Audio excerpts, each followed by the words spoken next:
Hello, അസ്സാം വലൈക്കും. പുതിയൊരു വീഡിയോയിലേക്ക് എല്ലാവർക്കും സ്വാഗതം. നിങ്ങളുടെ മുന്നിൽ ഇന്ന് കുറച്ച് ചെറിയ ചെറിയ ടിപ്പുകളുമായിട്ടാണ് വന്നത്. നമ്മുടെ ജീവിതത്തിൽ അത്യാവശ്യമായിട്ടുള്ള കുറച്ച് ടിപ്പുകളായിട്ടാണ് ഞാൻ വന്നിരിക്കുന്നത്. അപ്പോൾ വീഡിയോ എല്ലാവരും ഒന്ന് ഫുള്ളായി കണ്ട് ഒന്ന് സപ്പോർട്ട് ചെയ്യുക. ഈച്ച, കൊതുക്, പല്ലി, പാറ്റ എന്നിവയെ തുരത്താൻ പറ്റിയ നല്ലൊരു ടിപ്പാണ്. അപ്പോൾ വീഡിയോയിലോട്ട് പോയാലോ? ആദ്യത്തെ ടിപ്പിലേക്ക് പോകാം. നമ്മൾ സാധനങ്ങൾ വാങ്ങിക്കഴിഞ്ഞാൽ അതിങ്ങനെ പൊട്ടിച്ചതിന് ശേഷം ബാക്കി വരുന്ന പാക്കറ്റുകളെല്ലാം ഇതുപോലെ തുറന്നിരിക്കും. അപ്പോൾ ഇങ്ങനെ തുറന്നിരിക്കുമ്പോഴേക്കും നമ്മൾ ബക്കറ്റിലൊക്കെ വെച്ചിരുന്നാലും അത് വീണ്ടും ഒന്ന് ചരിഞ്ഞ് വീണേ അത് ചരിഞ്ഞൊക്കെ വീണ് കഴിയുമ്പോഴത്തേനും അത് പുറത്ത് പോവുകയും ഇതിലേക്ക് പല്ലി, പാറ്റ, ചെറിയ ചെറിയ പ്രാണികളെല്ലാം പെട്ടെന്ന് തന്നെ കടക്കുകയും ചെയ്യും. അപ്പോൾ അതൊന്നും ഇല്ലാതിരിക്കാൻ വേണ്ടി നമുക്ക് ഇതിനൊരു ടിപ്പ് ഞാൻ പറഞ്ഞു തരാം. അപ്പോൾ ആദ്യം തന്നെ ഒരു പേപ്പർ എടുക്കുക. പേപ്പർ ഇതുപോലൊന്ന് മടക്കി കൊടുക്കുക. മടക്കി കൊടുത്തതിന് ശേഷം നമ്മൾക്ക് ഈ ഒരു കവറ് അതിനകത്തേക്കൊന്ന് വെച്ച് കൊടുക്കുക. ആ ഒരു പേപ്പർ ഈ ഒരു വീഡിയോയിൽ കാണുന്ന രീതിയിൽ തന്നെ ഒന്ന് ചെയ്ത് നോക്കുക. ഇങ്ങനെ ഒന്ന് വെച്ചതിന് ശേഷം നമുക്ക് ചൂടായ ഇസ്തിരിപ്പെട്ടി ഒന്ന് വെച്ച് ഇതുപോലൊന്ന് തേച്ച് കൊടുത്തു കഴിഞ്ഞാൽ ആ ഒരു പൊട്ടിയ ഭാഗം എല്ലാം അങ്ങ് ഒട്ടിച്ചേർന്ന് ഇരിക്കുകയും ചെയ്യും. ഇതിലേക്ക് ഇനി പല്ലി, പാറ്റ, പ്രാണികളോ ഒന്നും തന്നെ അതിനകത്തിൽ കടക്കുകയില്ല. വളരെ ഉപകാരമുള്ള ഒരു ടിപ്പാണ് ഇത്. നമുക്കിനിയിപ്പോൾ പുറത്ത് വെച്ചിരുന്നാലും ഇതിലേക്ക് ഇനി പ്രാണികളോ ഒന്നും തന്നെ കടക്കില്ല. ചരിഞ്ഞ് വീണാലും ഒട്ടും തന്നെ മാവൊന്നും പുറത്ത് പോവുകയും ചെയ്യില്ല. അപ്പോൾ ഇതുപോലെ നിങ്ങൾ ഒന്ന് ചെയ്ത് നോക്കുക. നല്ല ഉപകാരമുള്ള ടിപ്പാണ്. അപ്പോൾ കണ്ട ഒട്ടും തന്നെ മാവൊന്നും പുറത്തേക്ക് പോകുന്നതേ ഒന്നുമില്ല. അപ്പോൾ നമ്മളിത് ബക്കറ്റിൽ വെച്ചിരുന്നാലും അത് ഒട്ടും മാവൊന്നും വെളിയിൽ ചാടില്ല. അപ്പോൾ ഇനി അടുത്ത ടിപ്പിലേക്ക് പോയാലോ? അപ്പോൾ അടുത്ത ടിപ്പ് എന്താണെന്ന് വെച്ചാൽ നമുക്ക് തുളസിയില കൊണ്ട് ചെയ്യാൻ പറ്റിയ നല്ലൊരു ടിപ്പാണ്. ഇപ്പോൾ മിക്കവാറും ഉള്ള വീടുകളിൽ തുളസിയില ഉണ്ടാകും. അത് വെച്ചിട്ട് നമുക്ക് ഈച്ചയും ചെറിയ ചെറിയ പ്രാണികൾ പോലുള്ളതൊന്നും നമ്മുടെ വീട്ടിൽ കടക്കാതിരിക്കാനും കൊതുക് ശല്യം ഉണ്ടാകാതിരിക്കാനും വേണ്ടിയുള്ള നല്ലൊരു ടിപ്പാണ്. അതിനായിട്ട് ഞാനൊരു മിക്സിയുടെ ജാറിലേക്ക് ഈ തുളസിയില ഇങ്ങനെ ഒന്ന് കട്ട് ചെയ്തിട്ട് കൊടുക്കുന്നുണ്ട്. ഇതിനെ നമുക്കൊന്ന് മിക്സിയിലൊന്ന് നന്നായിട്ടൊന്ന് അടിച്ചെടുക്കാം.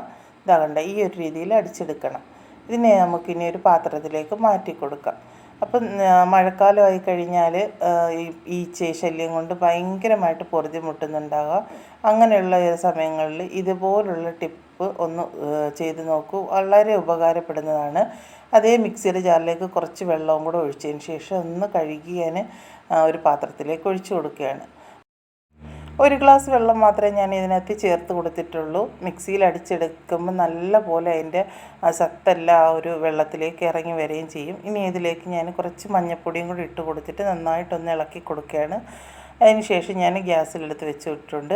ഇനി ഇതിലേക്ക് ഒരു അര സ്പൂണോളം ഞാൻ ഉപ്പും കൂടി ഇട്ട് കൊടുക്കുന്നുണ്ട്. എന്നിട്ട് നല്ല പോലെ ഒന്ന് തിളയ്ക്കാനായിട്ട് വെച്ച് കൊടുക്കുകയാണ്. നന്നായിട്ടൊന്ന് തിളച്ച് കഴിയുമ്പോഴത്തേന് കുറച്ച് നേരം നമ്മൾ സിമ്മിലിട്ട് കൊടുത്ത് അതിൻ്റെ ഗുണങ്ങളെല്ലാം ആ ഒരു വെള്ളത്തിലേക്ക് വരാൻ വേണ്ടി ഒന്ന് തിളപ്പിച്ച് കൊടുക്കണം.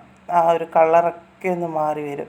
തുളസിയിലയ്ക്ക് ഒരുപാട് ഗുണങ്ങളുള്ളതാണ്. നമ്മൾ പനി വരുമ്പോഴൊക്കെ തുളസിയിലയിട്ട് വെള്ളമൊക്കെ കുടിച്ചിരുന്നാലും നമുക്ക് നല്ലതാണ് ശരീരത്തിന്. ഒരുപാട് ഗുണങ്ങളടങ്ങിയതാണ് ഈ ഒരു തുളസിയില. അപ്പോൾ നല്ല പോലെ തിളച്ചതിന് ശേഷം ഞാൻ തീയൊക്കെ ഒന്ന് ഓഫ് ചെയ്തിട്ടുണ്ട്. അതിന് ശേഷം ഞാൻ അതിനൊന്ന് അരിച്ചെടുത്തിട്ട് തണുക്കാനായിട്ട് മാറ്റി വെച്ചു. തണുത്തതിന് ശേഷം ഞാനൊരു കപ്പിലേക്ക് ഒഴിച്ചു കൊടുക്കുകയാണ്. അത് ഒഴിക്കാനുള്ള സൗകര്യത്തിന് വേണ്ടിയാണ് ഞാനത് കപ്പിൽ ഒഴിച്ചു കൊടുത്തത്. എന്നിട്ട് ഇതുപോലുള്ളൊരു സ്പ്രേ ബോട്ടിലിലേക്ക് ഒഴിച്ചു കൊടുക്കാം. കണ്ടോ, ഞാൻ ഒരു സ്പ്രേ ബോട്ടിലേക്ക് ഒഴിച്ചു കൊടുത്തിട്ടുണ്ട്. ഇനി നമുക്ക് കിച്ചണിലെ കൗണ്ടർ ടോപ്പിലും ഭിത്തിയിലും ജനലിൻ്റെ ഭാഗങ്ങളിലും ഒക്കെ നമ്മൾ ഇതേപോലെ ഒന്ന് അടിച്ച് കൊടുത്തു കഴിഞ്ഞാൽ ഈച്ച പോലുള്ള പ്രാണികളൊന്നും അവിടെ വരില്ല. എന്നിട്ട് നന്നായിട്ടൊരു തുണി കൊണ്ടൊന്ന് തുടച്ച് കൊടുക്കുക. നല്ലൊരു സൊല്യൂഷനാണ്. എല്ലാവരും ഇതുപോലെ ഒന്ന് ട്രൈ ചെയ്ത് നോക്കണം കേട്ടോ. നല്ല ഉപകാരമുള്ളൊരു സൊല്യൂഷനാണ്. ഇപ്പം തുളസിയുടെ മണമൊക്കെ ആകുമ്പോൾ നല്ല ഒരു കിച്ചണിലൊക്കെ നല്ലൊരു മണവും ഒക്കെ ഉണ്ടാവും. ഈ ഒരു മണം കൊണ്ട് ഈച്ചയൊന്നും നമ്മുടെ അടുക്കളയിലേക്കൊന്നും അടുക്കുകയില്ല. നിങ്ങൾ ഇതുപോലൊന്ന് ചെയ്ത് നോക്കൂ. നിങ്ങൾക്കും അതിൻ്റെ റിസൾട്ട് കണ്ടറിയാം.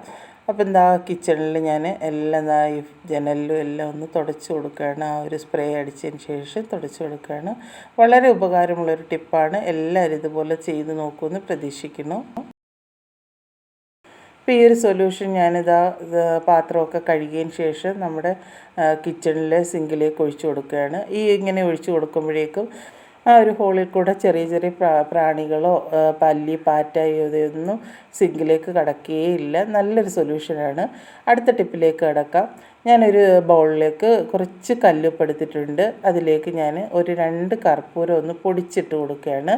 പൊടിച്ചിട്ടതിന് ശേഷം അതിലേക്ക് ഞാൻ ഈ ഒരു സൊല്യൂഷനും കൂടെ ചേർത്ത് കൊടുക്കുകയാണ്. ഇപ്പം നമ്മൾ ഇങ്ങനെ ചെയ്ത് കഴിഞ്ഞാൽ നമ്മുടെ ഹാളിലൊക്കെ കൊണ്ടുവച്ചിരുന്നാലും ഈ ഒരു സ്മെല്ല് നല്ലൊരു സ്മെല്ലാണ്. അപ്പം ഈച്ചയോ ചെറിയ ചെറിയ പ്രാണികളോ ഒന്നും തന്നെ വരേയില്ല. ഇപ്പോൾ തുളസി നീരും കർപ്പൂരം പൊടിച്ചതും കൂടെ ഒക്കെ ആകുമ്പോഴേക്കും അതിന് നല്ലൊരു മണമാണ് ഉണ്ടാകുന്നത്. ഇതേപോലെ ഇങ്ങനെ വെച്ച് കൊടുത്തു കഴിഞ്ഞാൽ ഒട്ടും തന്നെ ഈച്ച കൊതുക് ഒന്നും തന്നെ നമ്മുടെ കിച്ചണിലേക്ക് അടുക്കുകയില്ല. അടുത്ത ടിപ്പിലേക്ക് പോയാലോ? അപ്പോൾ അടുത്ത ടിപ്പിലേക്ക് പോകാം. അതിനായിട്ട് ഞാനൊരു ബൗളിലേക്ക് കുറച്ച് കോൾഗേറ്റിൻ്റെ പേസ്റ്റ് ഇട്ട് കൊടുക്കുകയാണ്. പേസ്റ്റ് ഇട്ട് കൊടുത്തതിന് ശേഷം നമുക്ക് നേരത്തെ തയ്യാറാക്കി വെച്ചേക്കുന്ന ആ ഒരു തുളസിയിലിട്ട ഒരു സൊല്യൂഷൻ ഉണ്ടല്ലോ, അതും കൂടെ അതിനകത്തിലേക്ക് ഒഴിച്ചു കൊടുത്തിട്ട് നന്നായിട്ടൊന്ന് മിക്സ് ചെയ്തെടുക്കണം. ഒട്ടും തന്നെ ആ ഒരു പേസ്റ്റിൻ്റെ ഇതില്ലാതെ അത് നല്ല രീതിയിൽ കലങ്ങി കിട്ടുന്നത് പോലെ നന്നായിട്ടൊന്ന് മിക്സ് ചെയ്തെടുക്കണം. ഈ ഒരു സൊല്യൂഷൻ നമുക്ക് ഒരുപാട് ഉപകാരമുള്ളതാണ്. നല്ലൊരു സൊല്യൂഷനാണ്. വളരെ കിച്ചണിലേക്കൊക്കെ വളരെ ഉപകാരമുള്ളതാണ്. ഇതേപോലെ കലങ്ങിയതിന് ശേഷം ഞാനൊരു കപ്പിലേക്ക് ഒഴിച്ചു കൊടുക്കുകയാണ്. അത് ഒരു സ്പ്രേ ബോട്ടിലൊന്ന് ഒഴിക്കാനുള്ള സൗകര്യത്തിന് വേണ്ടി മാത്രമാണ്. അതിനുശേഷം ഞാൻ അതിനെ ഒരു സ്പ്രേ ബോട്ടിലേക്ക് ഒഴിച്ചു കൊടുക്കുന്നുണ്ട്. ഒഴിച്ചു കൊടുത്തതിന് ശേഷം അതിനെ അടച്ചതിന് ശേഷം ഇതേപോലെ ഒന്ന് ഷെയ്ക്ക് ചെയ്തിടണം. നന്നായിട്ടൊന്ന് കുലുക്കിയെടുക്കുക. കുലുക്കിയെടുത്തതിന് ശേഷം അതിനെ നമ്മുടെ കൗണ്ടർ ടോപ്പിലേക്കൊന്ന് അടിച്ചു കൊടുക്കുക. ഈ ഒരു സൊല്യൂഷൻ നല്ല ഉപകാരപ്പെട്ട ഒരു സൊല്യൂഷനാണ് കേട്ടോ. നമ്മൾ കൗണ്ടർ ടോപ്പൊക്കെ എണ്ണമയവും ക്ലീനാകാതെയൊക്കെ കിടക്കുന്നിരുന്നാൽ നല്ല പോലെ ക്ലീനായിട്ട് നല്ലൊരു തിളക്കം നമ്മുടെ കൗണ്ടർ ടോപ്പിനുണ്ടാകും. നമ്മുടെ ഡൈനിങ് ടേബിളൊക്കെ ഒന്ന് ക്ലീനായി കിട്ടാനും ഒക്കെ ഈ ഒരു സൊല്യൂഷൻ കൊണ്ട് ഒന്ന് സ്പ്രേ ചെയ്ത് കൊടുത്താൽ മതി. വളരെ ഉപകാരമുള്ള നല്ലൊരു ടിപ്പാണ്. എല്ലാവരും ഇതൊന്ന് ചെയ്ത് നോക്കുമല്ലോ. അപ്പോൾ എൻ്റെ വീഡിയോ ഇഷ്ടപ്പെടുകയെന്നുണ്ടെങ്കിൽ നിങ്ങൾ ലൈക്ക് അടിക്കാനൊന്നും മറക്കരുത്.